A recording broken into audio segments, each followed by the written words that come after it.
Welcome to Naked Reflections, brought to you from the Wolf Institute. I'm Ed Kessler, and each week I'll be taking an in-depth look at the stories reported by our friends over at the Naked Scientists. What does the latest scientific stuff mean for the rest of us? Stay with us and find out.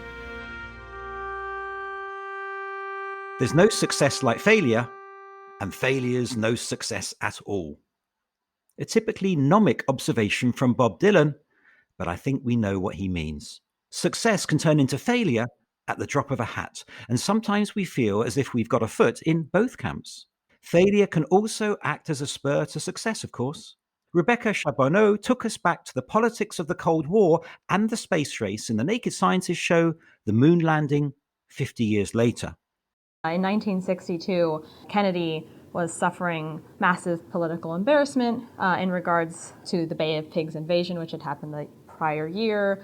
And of course, there was the escalating tension between the Soviet Union and the United States.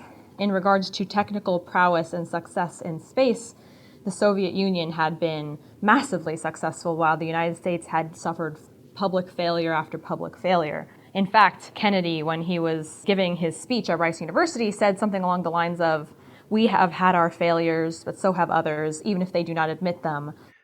Failure is our subject this week, and my two guests are admirably qualified to talk about it. And I mean that in a good way. Professor Xiaodong Lin is founder of the Education for Persistence Center at the University of Columbia in New York and was recently appointed an education advisor to the OECD. And the Reverend Neil Thorogood, former president of the Cambridge Theological Federation and minister of the United Reformed Church based in the Bristol area. As a Christian, Neil is a member of the most successful, largest religion in the world, yet Christianity was noted for its failure in its earliest years. We'll certainly come to that, Neil, as the program goes on. Xiaodong, you've had a powerful experience of failure yourself as a young schoolgirl, which led you onto the path of failure education. Could you share that experience with us and what it means? I don't think that any particular experiences and lead to my study of a failure. However, because there are so many of the failures in my life, I'm studying psychology and a motivation psychologist. And so if you really want to understand what motivates people to achieve and only looking at the success, we missed a very important part of the success and achievement.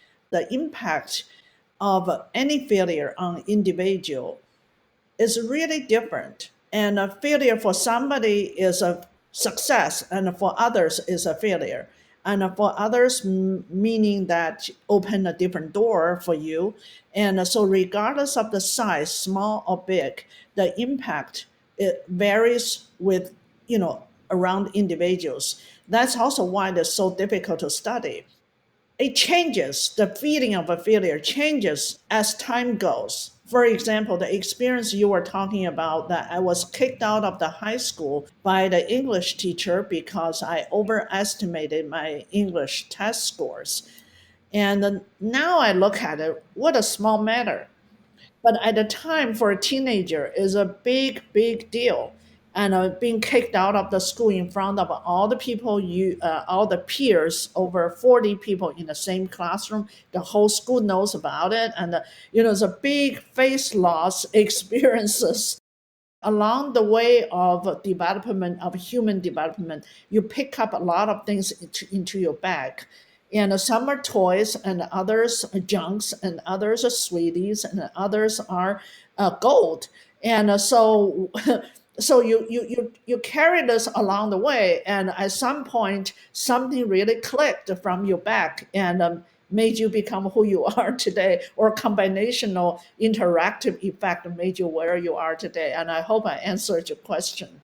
Well, I suspect you're implying that failure to some extent is a nugget, is actually a piece of gold.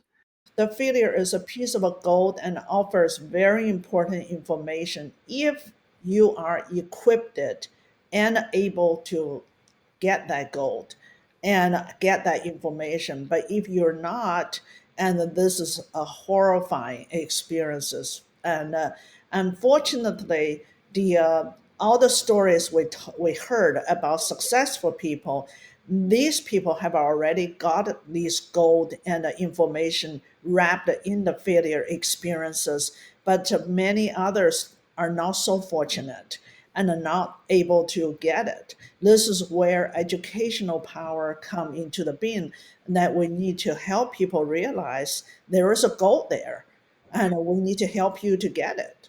Xiaodong, that's really, really interesting. I was wondering, what is it that, in your experience, what is it that kind of makes the difference between discovering that nugget and it leading to something positive, and that nugget, as it were, never turning into something positive, becoming actually something destructive?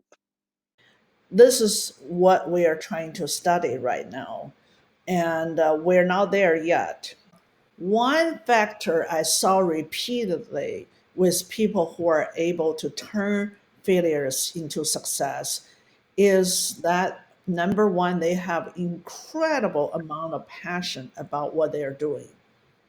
I interviewed Nobel laureates as well as US Olympians, and I have interviewed 16 of them so far. If I could make some hypothesis from these data, I say passion doesn't matter what field you are in, sports or science or whatever. You got to love what you do. And if you don't love what you do, this is a very difficult to hear the criticism. So that's number one. And another thing is expectations. And if your expectation is very low, and sometimes, or very high, and sometimes you are really, either way, two extremes, very low and very high, you could really get into a helpless situation when you experience failure. That's what I saw. And I think somewhere in the mid range of goals are the best. That's also proved by psychologists such as David McCallan and also Kurt Lewis. And these are all the greats in the motivational research and the theory. And they were talking about people who put the goals in the middle range are usually happier and able to accomplish a little bit at a time. And then they can adjust goals over time. And another thing I say, another factor, you need to view the feeling as a process. And if you think this is the dead end, so this is my experience of interviewing children. I found students feel less hopeless and depressed when the failed grades happen in the midterm, in the homework, and in the project versus the final project. So if you view this as a final, and you failed, and you really have a hard time to turn around, negativity is just way too heavy to turn around. And so if you view that as a process, and some good students, because they have a lot of good experiences, successful experience in the past, so they are going to say, oh, even if I fail in the final, there's still another final next year. So they are able to see that rather than that's the dead end. If you view what you achieve, what you don't achieve as the end, and that's going to really hurt you. And I'm going to turn to Neil, and I think very important thing is love. Okay, Neil, you've got to deal with passion, we got to deal with expectation and a failure as a process. Now, apply that to Christianity, Neil. 2.2 billion adherents, a religion that is based, if you don't mind me saying, in a failure, an expectation of something that didn't happen. How would you apply Xiaodong Lin's research to the Christian story? So at the heart of Christianity is this incredible suggestion that God comes amongst us and walks as one of us over 2,000 years ago as Jesus from Nazareth. And he ends up being crucified by the Romans as a criminal, as a threat to Roman power. He gets crucified as someone who is overturning all sorts of ideas at the time. So in almost every way you could imagine, that's got to tick a lot of failure boxes. And there are many people around at the time who say, well, clearly this guy wasn't who we thought he was. He wasn't about to start some great new movement. He wasn't about to show us something wonderful about God, because he's ended up just dying. And then Christianity says 3 days later, he comes back to life. And I guess where this connects, not least with what Xiaodong was just sharing with us, is for me, that becomes a story about God choosing to reveal God's self to us in some of the most broken ways imaginable.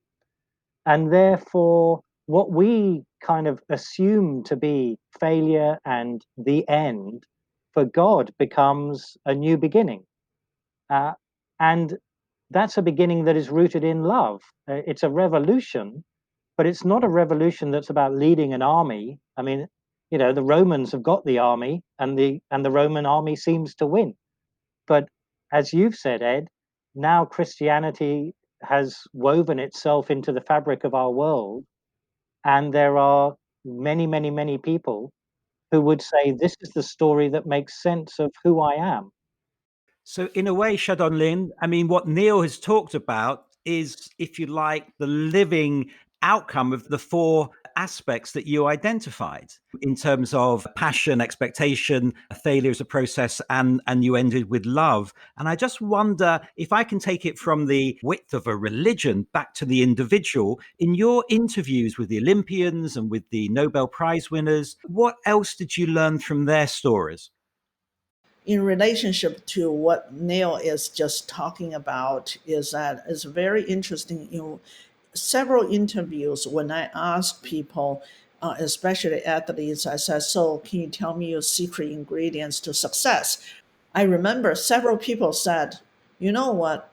My religion helped me."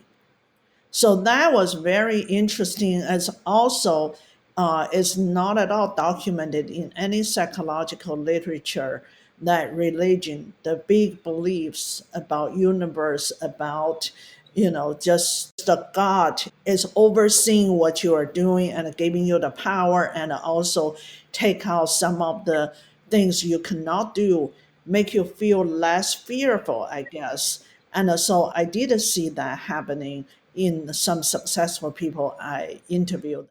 This is Naked Reflections with me, Ed Kessler, and my guests this week are Xiaodong Lin and Neil Thorogood.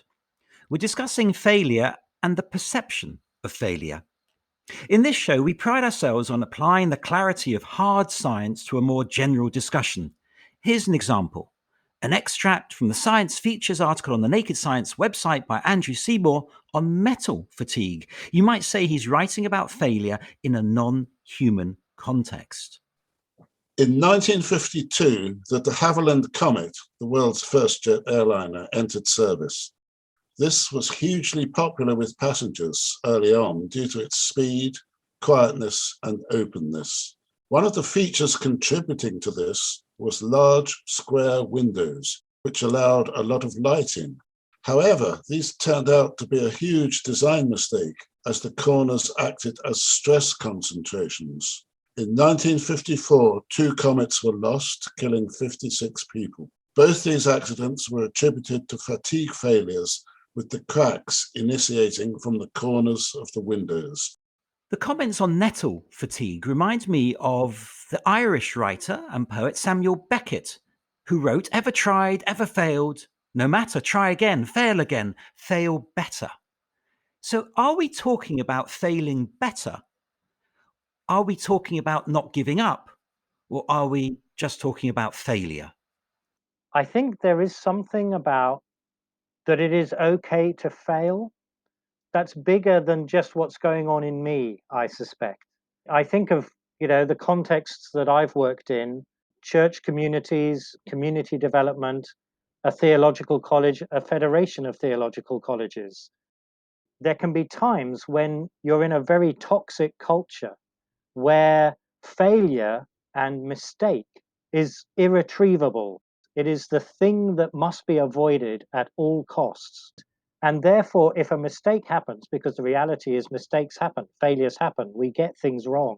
That's the glory of being fragile human beings. If those things happen and you're operating in a climate that says these things can't be allowed to happen, then I've watched people go through the most unbelievable pain trying to hide the fact that something went wrong, trying to hide it from their superiors or from their colleagues or from their friends or from their family, and hiding it from themselves. So, there's all sorts of other reasons why this thing happened, none of which are to do with the fact that I made a mistake. And I think, I mean, I hope to have been a little tiny part sometimes of communities where we've been able to say failure is part of who we are. It's not something to be run away from, and it's certainly not something to be lied about.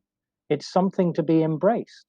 Because if we embrace it, if we acknowledge it, if we allow it to be who we are, we can understand a little bit more about what happened, and we can learn and we can grow.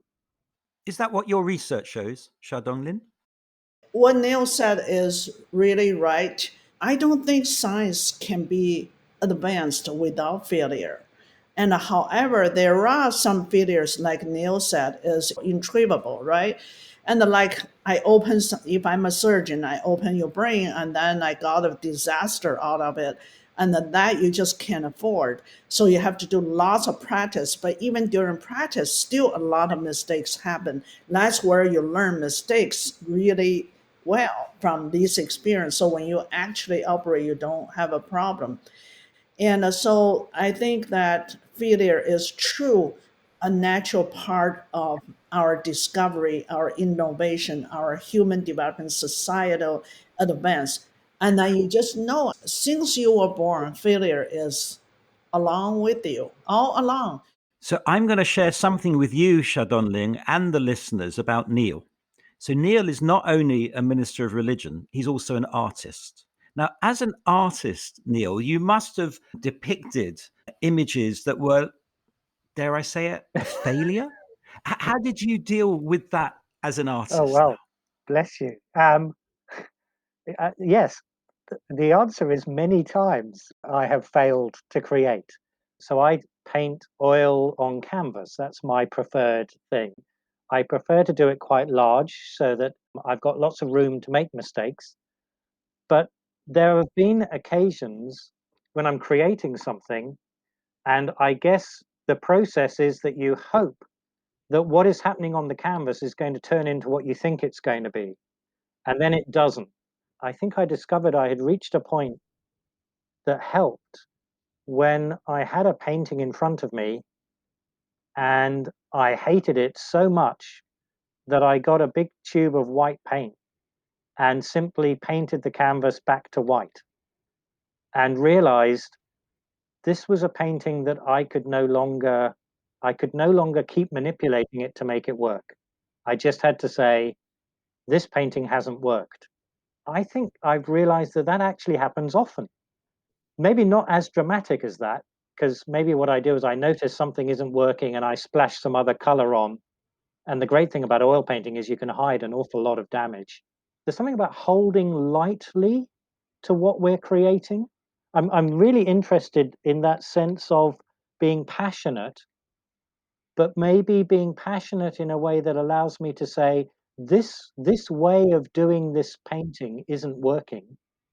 So I'm going to try a different way. And the other thing I've learned is that sometimes you just have to walk away. You just have to say, I'm going to put that canvas in a corner and I'm going to leave it for a year and then I'm going to come back to it.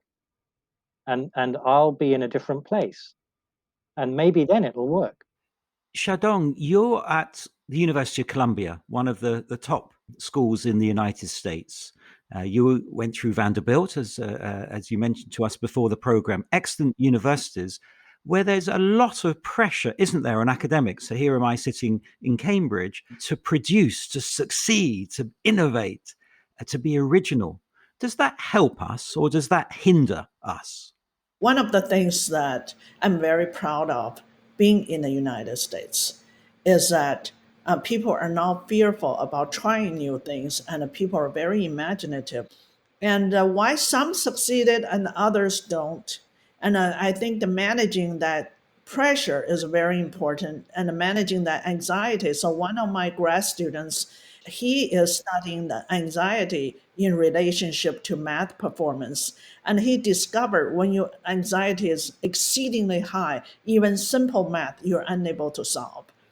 However, if somebody have just no anxiety at all and doesn't have any desire to achieve, and then the society is not going to move forward. So I think the problem is not having this is better or not having that. I think it's about how much do we want to have it, and also at an individual level, how am I going to adjust my anxiety, my ambition, and my expectation to the level that I could handle and not to kill myself. Well, we're coming towards the end of this podcast, and I want to ask you both this question, which is failure necessary to achieve success? Neil, as a minister of religion, do you teach your students, do you minister your parishioners and encourage them to embrace failure or to avoid failure? Certainly to embrace failure, because as I think I've reflected, I think we are fragile and we live lives that are subject to all sorts of things. Failure is part of who we are and what we are. And I guess I think what I'm trying to do in ministering to people is to help them engage with the reality of life and the reality of what they experience. And I mean, since I've come to Bristol, I've been doing a lot of work with people at the end of their lives. And I've been doing a lot of funerals, and I've been doing a lot of work with grieving people.